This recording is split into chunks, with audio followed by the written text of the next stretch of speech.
Good afternoon, Rebel Rooster modeling viewers. It's good old Terry here with a mosquito in my ear on this 20th or 21st day of June, I think it is. Who cares? It's a day off, so that's all that matters. Gonna start a pretty hefty and ambitious project here. A 1/32 scale Tamiya A6M5 Zero. I picked this up for practically free, and we're going to build this together. Let me show you why I got it for practically free. So you may be wondering, how did I luck out and get this thing for practically free? Well, here's how. You can see it was already started and it's in various stages of completion. For example, here is the engine, and you can see where, let me get my pieces out here so I can show them to you as I go. They had already completed the engine, for example. So I have started taking the engine apart piece by piece. And I have also noticed they must have had two of these because there are sprues here that have the more of the engine pieces. So if I end up breaking something in the process of disassembly, I more than likely have a part to replace it. Unfortunately though, I don't have enough parts to build another complete engine out of it. So you win some, you lose some. But anyway, you can see where they started painting some things and they completed other things and bagged them. And they've got the fuselage started here. He's got the battery box in there and some painting done along here. But again, there are some spare parts from what may have been a second kit at some point. He started the wings. There aren't duplicates of that, and he's kind of messed them up pretty good, but it's nothing that a little bit of hard work and ingenuity can't fix. And you can see where more of this thing is started painting it and took some parts away. Good news is the mask is still intact. That hasn't been used. He's got a lot of extra PE, which I may or may not use. I'm not a huge PE fan. Another fuselage half done. The landing gear he has assembled, but he put the rubber tires on without coating them. I usually put a little armor all in there to keep them from cracking because I live out here in the desert, and those will last about 6 months to be broken. All the metal parts and magnets and such are in here. So you can see I've got my work cut out for me, but this is going to be an enjoyable job, and I'm convinced I can make this thing look pretty good. So even though he's already got a cockpit that's pretty much finished and an engine that's pretty much finished, it looks as though I've got enough parts to where if I end up breaking something as I disassemble this thing, I should not have too much trouble replacing them. So anyway, I found this at a swap meet, and these are sometimes pretty good because there are people who have figured out that they're not going to live long enough to build all the models they've got, or their wife wants them to sell them so that when they croak, they don't have to deal with the all their leftover stuff after they're gone. So I kind of benefited from that here. So this concludes the introduction, but I did want to let you know what I'm doing next, and we're going to have a lot of fun doing this. Okay, so here's the situation. Hopefully you can hear me. I've got my little portable air conditioner on, and it's just so damn hot out here. I'm hoping it's not too loud to be distracting, but looking at the first engine that he's kind of finished here, I really don't know if this was the instructions followed or not, because this is just all kinds of wrong. Those of you familiar with the SEC-A engine or even this model could tell that. This one's a disaster as well. The cylinder banks aren't as in terrible shape as this one's are, but you can see I'm going to have to get down in there, and after I disassemble all these, I'm going to have to get down in there, and with a knife and cut each fin nice and smooth. But for now, let's work on taking these apart. So what I generally do is I just get a nice clippers, and I just very carefully, very nicely snip them, and sometimes they'll come off pretty easy. Sometimes you have to sacrifice a little plastic, but it can be done with a little work. There's two, and there it goes. So now let's take this one off. Again, you can see that if you put the back end of it where you want the flat part to be with the clippers, you're going to do yourself a favor. Same thing here. Now another thing I do is I put a little cement on these to soften them up. That makes them a little movable, so they can come off a little easier. There you go, that's two. Just putting a drop of cement on where these things are joined does make it a little easier. What doesn't make it easier is that I'm having a tough time keeping this on camera and seeing what I'm doing. So here we go. Let's do a cut here, and then I think there's one more.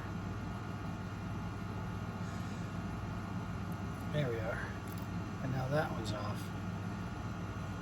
I don't know about the ring for the push rods or not, but I'm going to go ahead and get these off as well. On both of these, I might end up doing this with a knife up close over the clippers, because the clipper won't get in there, so I don't have to get this with a knife. But I'm going to get these taken apart. Let me get my knife out and we can get started on that. And for this type of thing, I use this knife. It's made by Mozart, because the blade's a little tougher than those X-Acto blades are. So generally what I do is I'm just going to put it on there and run the knife in a spreading motion, not a cutting motion, but just kind of very carefully wobbling it back and forth to spread this apart. And that should break it off nicely. Almost like a cut, more back and forth. There we go, there's one off. And then I can just do one to the other, God knows how many, but I'm not going to make you watch that. Okay, so I've got the cockpit taken apart. Sorry, I'm using my newsstand today and I'm bumping all the time. This wasn't really cemented that well, so I was able to get these pieces apart pretty easily. He hadn't put the instrument dials in yet, and here they are. Don't believe I'll be using these though, however, because of kind of this artificial horizon, they didn't have the blue sky on these back then yet, so unless it's supposed to look like an air museum piece, I won't be using this. Something I found in here when I was taking the engine apart, I noticed he didn't have the exhausts in there, and this is about one of the coolest things I've ever seen. I don't know where he got these or who made them, but these are the exhausts, and I don't know if this is electroplated or what, but this is metal. I don't know if there's plastic under them or resin or what, but these are actually made of metal, and these things are really incredible. I hope I can get this in focus, but you can see let me get this thing up close. See, it actually has a hole in there, so I don't have to do any cutting or melting. But even cooler than that, hopefully I can get this to focus so you can see it, is the, let me see if I can zoom this in a little closer down low to where you can see the weld line on there. It actually even has a weld line along it, and that is just way too cool. But I especially like that there's a nice hole in here, and it's a deep one. Look how deep that is. The knife can go way in there. See? So I will definitely be using these exhausts on this thing, unless I manage to mess them up somehow. It comes with these, I don't know if these are decal seat belts, but I'm not going to be using those either. They have a nice seat belt set on the seat, but unfortunately the painting on it is really kind of atrocious. It's over brushed onto the seat and everything, so that's really too bad. So what I'm going to have to do is either get a second seat, hopefully I'll find one in the box, or take these seat belts off, sand it, and get down to work on something else. I don't know, but here's where we are right now. We got the cockpit apart, we got the engine apart, and next I'm going to be putting those cylinder banks together again, and getting the knife and doing a lot of this with them to make them straight after I smooth them out. So I think I'll call this an episode here, and we'll see you next time. Well, actually, I'm going to show you another little thing here. Since there's time, spreading these cylinder banks apart. So you can get one of these little stirring tools. I guess they're stirring tools. That's what I use it for. I also use it to spread putty. But you can also put it between the cylinder banks here like this. And then just kind of start spreading them apart gently. See how that's in there? Then just kind of spread it. Don't push too hard, just enough to hear a crack. That means that cylinder bank is raking loose from the cement holding it. And after you do this a few times, you're going to be able to separate them. And I try to come in from the side. That way I don't damage as many fins on it. I don't know if you can hear it over my air conditioning, but there's the crack of plastic separating there. Now you can see where I've been doing it, there's a little bit of a break in there. See that? And then what you do is, once you got that, just kind of spread them apart and hold it with your thumb. Then start putting your spreading piece inside, way inside there. Then you can just do a little more at a time. A little at a time. And you're going to find out, before you know it, you got the whole thing done. Here we go. And I got the whole thing separated with no damage.